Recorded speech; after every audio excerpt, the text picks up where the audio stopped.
श्राद्ध कर्म में कौन से काम ना करें, जानिए बड़ी बातें। नमस्कार, स्वागत है आपका माय ज्योतिष पर। पौराणिक ग्रंथों में वर्णित किया गया है कि देव पूजा से पहले जातक को अपने पूर्वजों की पूजा करनी चाहिए। पितरों के प्रसन्न होने पर देवता भी प्रसन्न होते हैं। यही कारण है कि भारतीय संस्कृति में जीवित रहते हुए घर के बड़े बुजुर्गों का सम्मान और मृत्युपरांत श्राद्ध कर्म किए जाते हैं। इसके पीछे यह मान्यता भी है कि यदि विधिनुसार पितरों का तर्पण न किया जाए तो उन्हें मुक्ति नहीं मिलती और उनकी आत्मा मृत्युलोक में भटकती रहती है। पितृपक्ष को मनाने का ज्योतिषी कारण भी है।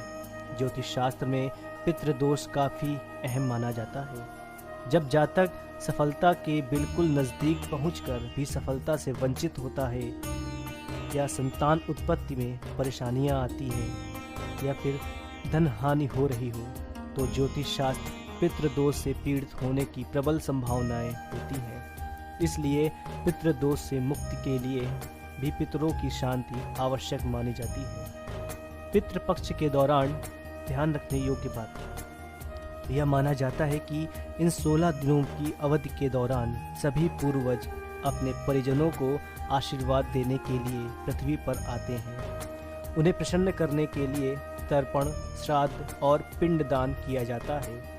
इन अनुष्ठानों को करना इसलिए भी महत्वपूर्ण है क्योंकि इससे किसी व्यक्ति के पूर्वजों को उनके इष्ट लोकों को पार करने में मदद मिलती है। वहीं जो लोग अपने पूर्वजों का पिंडदान नहीं करते हैं, उन्हें पितृऋण और पितृदोष सहना पड़ता है।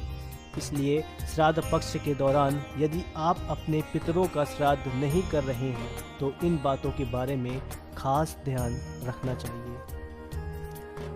शास्त्रों के अनुसार बड़े पुत्र और सबसे छोटे पुत्र को श्राद्ध करने का अधिकार है। इसके अलावा विशेष परिस्थिति में किसी भी पुत्र को श्राद्ध करने का अधिकार है। पितरों का श्राद्ध करने से पूर्व स्नान करें, स्वच्छ वस्त्र धारण करें, कुछ घास से बनी अंगूठी पहने। इसका उपयोग पूर्वजों का आवाहन करने के लिए किया जाता है।